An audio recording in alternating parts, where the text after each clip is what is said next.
All right, well, welcome everyone to this session. We are going to be talking about the Acumatica configurator. We're going to take a deep dive into it. My name is Laura Jaffe. I am one of the principals and a consultant at Parallel Solutions. We are an Acumatica VAR, and we do have several customers who are using the Acumatica configurator. So we're going to talk about some of the real-life applications for that.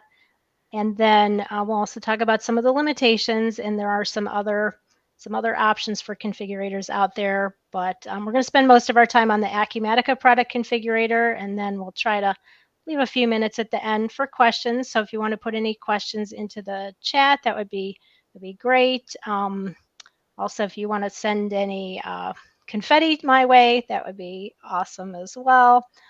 So here on this slide, you can see a couple of examples of products that might be configured. Got some bicycles up top. That's the example we're going to use today for our demo. We have a customer who uses the configurator for hardwood flooring.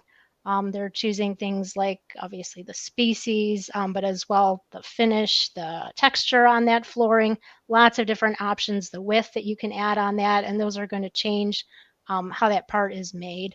Also on the right here, you can see a little food truck. The configurator can be used for configuring much more complex things, more complex than flooring. We could configure a truck body or all kinds of different things. The Acumatica configurator is part of the Acumatica Manufacturing Edition. So as you see when we go through, you'll see that at the end, what we're going to get out is a production order. We're going to have a bill of materials that's the basis for that, and then based on the selections that we make in the software, we're going to get a make to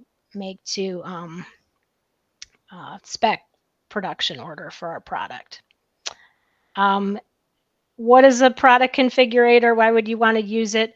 It's a rule-based system. It's going to give you the ability to configure and build custom products to order.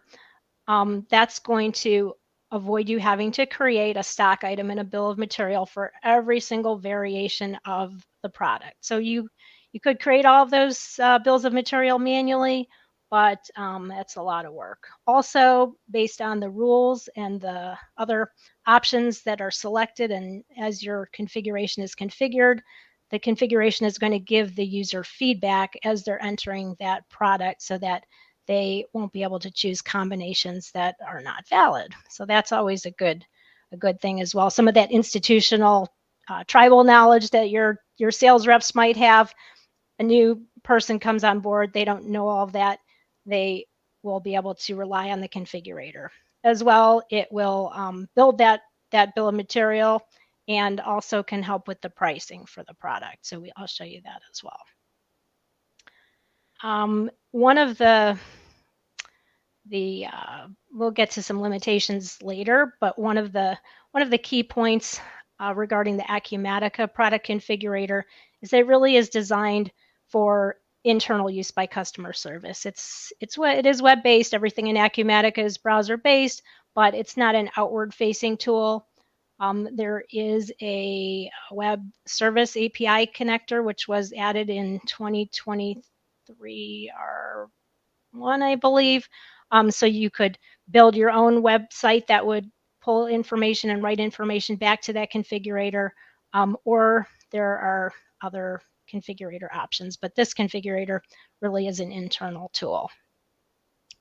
Some of the features of the Acumatica product configurator are rules which, based on the selections that are made in the software, can include or exclude other features further down. Also, formulas can be used to calculate the quantity that's required for a material on the production order.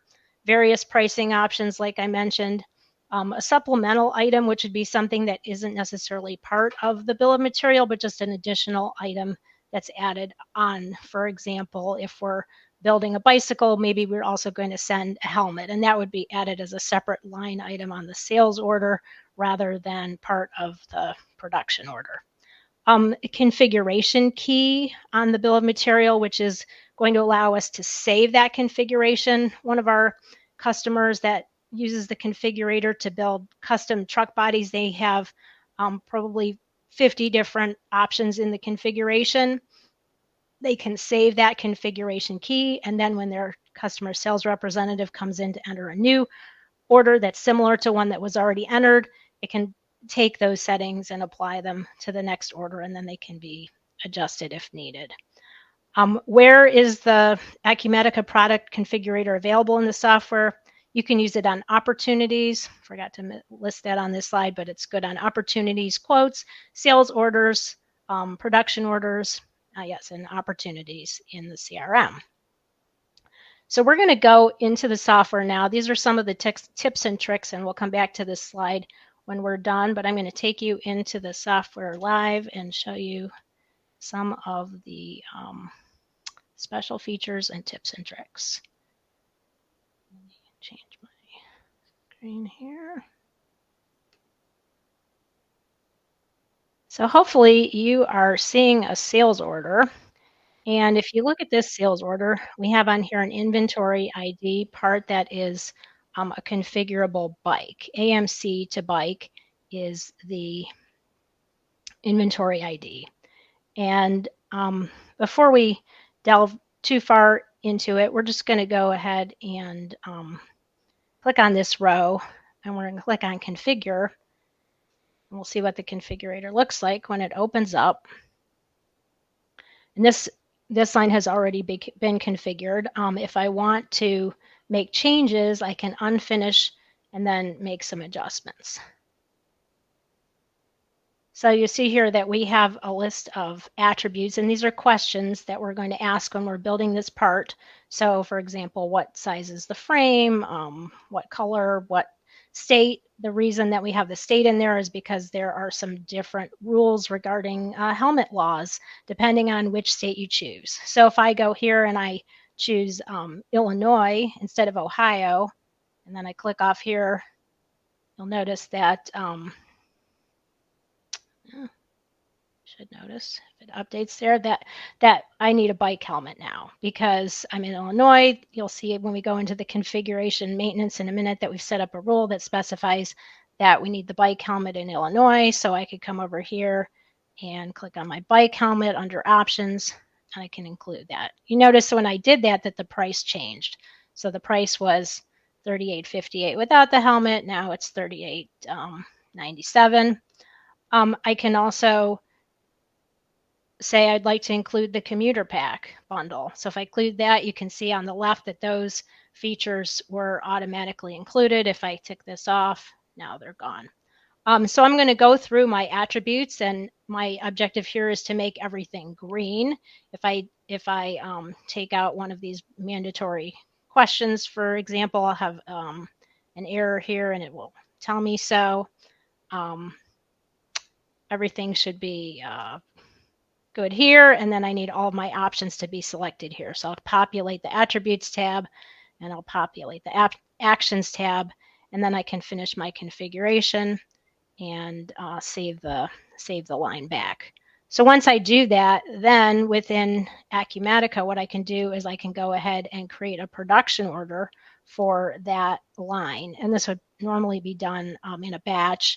I already went ahead and created the production order for this particular line. So when I drill into the production order, we'll see that on our production order now, we have all the attributes that let's be under the production order details.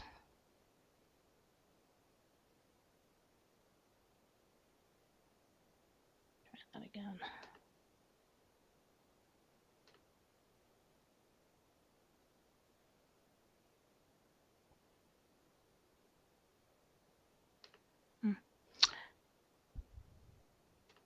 Oh, this one has them. Okay, so we have all the attributes that came over from the selections that were made in the configurator, and then these could be printed on the work order so that, for example, we know what color paint to use.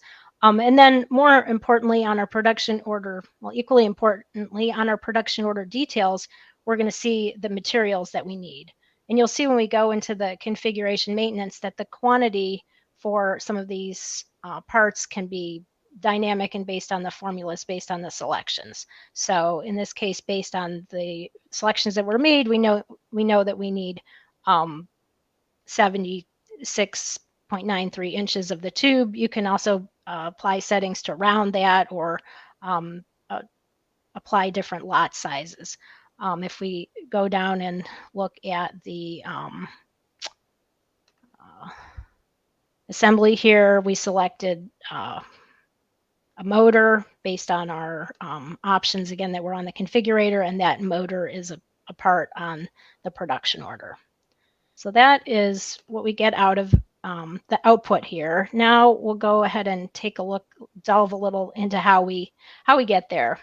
So the starting point for our bill of materials is going to be a bill of material for our generic part. So we have our generic part here, which is our AMC to bike. That's a stock item in Acumatica. And then we're going to build out our operations here. We can have some parts or materials that are always on the BOM. So for example, we know we always need 5 feet of the bicycle cable no matter what.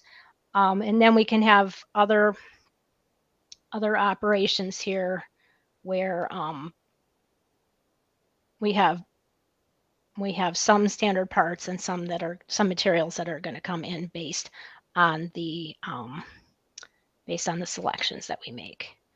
So on our configuration, before we actually build the configuration itself, the product configurator offers a screen that's called features. And so these features are the way that we can map the selections that are made in the configuration to a particular inventory ID. And the nice thing about these features is that they can be reused across multiple configurations. Also, you can add or remove a feature from the configurator based on selections that were made previously. So if we know that it's not an electric bike, then we might not need the bike battery feature, and our configurator can exclude that. We can specify stock items here. We can also specify non-stock items, and those can be used for some of the pricing. So if we want an upcharge for something, we can set up a non-stock item and we can add that item, and that will affect the price. We can also use formulas. This example doesn't have a formula specified for the quantity, but we can also specify a minimum and maximum quantity. The lot quantity is where we can do some of that rounding. So if we know that our tube can only be cut in 3-inch increments, we can specify 3 here, and then when we create the bill of material, it will round it up, or we could just round up to the whole number. We can also specify if we want that item to be a subcontract item or drop ship. So let's look at another item here. Here's one where we have the formula. So here you can see that on the quantity required formula, if the state is Illinois, then we're requiring that the user has to select at least a quantity of 1 for the bike helmet, and the minimum quantity there is 1 as well. So we're going to set up all of our features for the configuration. The next thing that we're going to set up is called attributes. So on the attributes, these are if you recall on the configuration that we walked through, we had a list of drop downs, the right-hand part of the screen, and this is where we can define those attributes. The attributes are very useful because they will show as attributes on the production order. Also, the attributes can be built into the configuration key. So if you remember, I showed that you can reuse the configuration key. Again, I have the system set right now to auto number the configuration keys 1, 2, 3, 4, 5, but you can set up your configuration so that it uses a formula to build the configuration key. And if you do such, then you can use the attributes as part of that formula, and it can make it easier to find the configuration key if you want to reuse the configuration key elsewhere. Additionally, the attributes can have rules associated with them. So when you choose a particular attribute, then that attribute can affect the features and options that are available. And you can add to these attributes later after your configuration is live.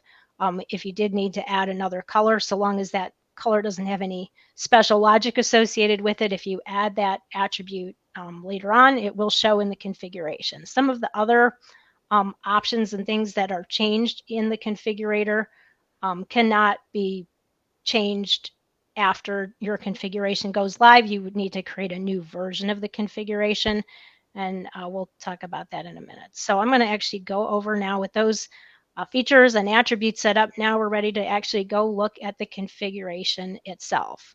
So if we go back to our configuration maintenance screen here, you can see that I have three different click Shift F here. There we go. So we have three different configuration versions for the configurable bicycle. You can only have one that's active at a particular time. I find that these active, pending, inactive tabs are really useful when you get to have a lot of configurations. You can create other filters just like you can in Acumatica throughout the system if you had a particular part or something you wanted to focus on. But always want to make sure you're looking at the right configuration. So we'll go ahead and drill into our configuration now for the bike. So here you can see the features that are part of that configuration. And at the top, actually, let's note that here's our version and here's our status. When you start a new configuration in Acumatica, it starts out in a pending status. And before you use that configuration, you can go ahead and test it. So testing it is very useful because once that configuration is used, you can't make changes. As long as you keep it at a pending status and you simply test, you can continue to adjust the configuration. So I'm going to go through here and do all my testing, and I can finish it and make sure that everything is good. And then when I'm ready, I can go ahead and make that configuration active. You can see here we have an option that we have to complete before production or not. Usually you would want to require that. You don't want someone to produce the production order when the user hasn't quite finished with the configuration. You can set a default configuration, and you can also copy the configuration to rather than a new version, you can create a whole another separate configuration. When you want to create a new revision of the same configuration, you can simply type the new letter and hit tab, and then you're able to start making changes, save it. Now I have a new pending version. To activate this, I would go back to my active version, make it inactive, and then I can make this pending version active. We have associated with our features, with each feature at the bottom here, we have all the options. So those options are going to pull over from the features that I showed you, but then you can make changes. One of the changes that you are going to need to make when you add each of those options is you're going to need to specify which operation it applies to. So if you have your standard bill of material that we looked at over here, you're going to look and determine which operation ID that material goes with. And then on your rules here, on your options, you'll specify an operation ID for that. You can also set the sort order. You can also use this Excel export to export these options out to Excel, and then you can use the import to bring them back in. So when I add a new feature to the list, it will automatically pull over all of the features that I set up on the features screen. And then from there, I can work with it in the configuration. And all these other options are pretty similar to what we showed in the feature screen. You can also use a phantom material here, and then that will explode it just as it would on your. We'll copy that over into the production order. Then we have rules that apply to the feature. So we have three kinds of rules that we can specify. We can specify include, exclude, and require. So based on whether based on my selection here, we're going to find out what the option was that the user selected, and then what's the target feature that should be included or excluded or required. And we can choose an entire feature set, or we can choose a particular option within that feature set. So if we choose the electric bike, then we want to exclude all of the battery options. But if we make a different selection, we just want to include or exclude specific options. Then on our attributes tab, we also have rules. So if we scroll down to, for example, our commuter pack here, you can see that if our commuter pack equals true, then we're going to include all of the bike commuter options. Then as well on the attributes, we have the ability to add a validation. So validation is not going to include or exclude anything. It's going to alert the user that that setting isn't allowed. Not sure if I have an example of that. Maybe not.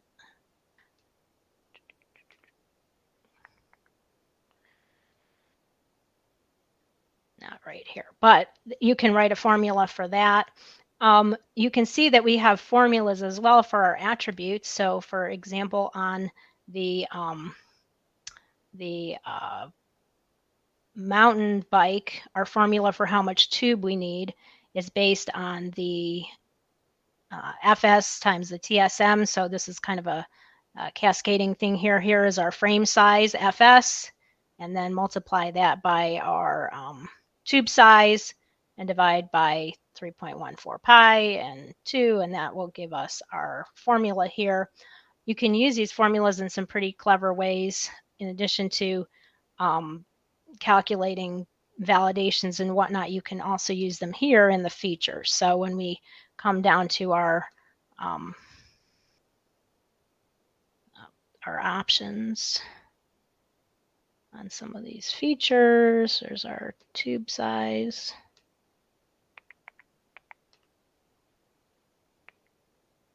The wrong tab. There we go. So here's our formula that we created here for the tube size for the mountain bike. Then we can come over to our keys. So this is where I mentioned that we can choose a different type of formula or method for calculating our configuration key. I have it set to numbering sequence, but we could set that to a formula as well. If we do that, then we can go into our formula builder and we can choose any of the variables that we've configured in our attributes. One trick here with these attributes, sometimes the formula builder likes to have those attributes converted to a different data type. If you're trying to do math with these attributes and you get an error, you can use the conversion functions to convert those to numeric values so that you can do math with them. You can see that you can also use some other built-in functions, just like in the other formulas in Acumatica, like the year. I would also advise that you save your configuration and test it regularly as you go through. Sometimes the configuration maintenance can be a little complicated, and if you make a mistake and you've made too many changes, it can be hard to figure out where your error is. So I definitely recommend saving often and testing your configuration often as you go along to make sure that if you do run into an error, you can back up and find what went wrong. One more trick related to the formulas on the attributes. There is a limit on the size of this formula. I believe it's 255 characters. So it's usually a good idea to name your variables kind of concisely. If you make them really wordy, then it tends to make your formulas longer. And also, if you do run into a situation where you need more than the 255 characters, you can nest them. So you can build part of the formula, build another part of the formula, and then concatenate those two. That might be, for example, if you're trying to build a long description that you're going to use somewhere else, or if you just have a lot of options, like for many different colors, and you want to build a formula for that, then you can use the that trick. One more trick to note on the rules for the attributes. So on the feature rules, our options on the rules are simply to match directly on the source option. But on the attributes, we have some other choices for the rules. So when we're creating rules for attributes, we can choose equals, but we can also choose does not equal. When the configurator runs through all of your rules to process each selection as the user makes it in real time, if you have many different options, like 100 different colors, and you want to set an option based on that selection, sometimes using does not equal can be more concise than equals. So I can say if it does not equal black, then exclude, instead of saying if it equals white, exclude, if it equals green, exclude, if it equals blue, exclude. So trying to keep your number of rules down to a reasonable number will help with the performance. If you have hundreds of rules, it can slow things down. And you can also create a custom condition in your rule where you can do some pretty complex logic. So I find that the rules in the attributes are more powerful actually than the feature rules, and I find myself using these quite a bit. The final thing, and then we'll just have a couple minutes left for questions here, is the pricing. So on the pricing, we have some different options here. We can set the pricing for the parent, for the children, or we can have a combination. And this is the web service endpoint that I mentioned. So you can see that there is a web service endpoint for the configuration entry now.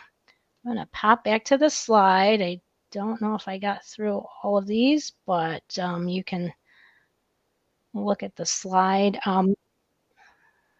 Let's see. Once a production order has been created, changes to the configuration would need to be made on the production order as well, just to note. So if I have a sales order and I create a configuration and then create the production order, then if I want to change it, I have to go to the production order. I think I got all those. I'm going to go out of my slideshow. I'm going to stop sharing. And we did have a couple of questions. Okay. From Jeremy, do you know if there's a way to make the attributes tie to an operation, or does it just come to the order? The attributes don't tie directly to an operation. The options on the feature tie to is what ties back to the operation. So you do need to map those. You do need to map those attributes to an option in order for them to appear in the bill of material as an operation. Does that answer? Oh, okay. And then Stephen said his question was answered during your presentation. So okay. And then go ahead. Sorry. We did launch the other limitations of configurators poll. So if people want to answer that, or if you have anything to add about it. Yeah, let me go back to my slideshow.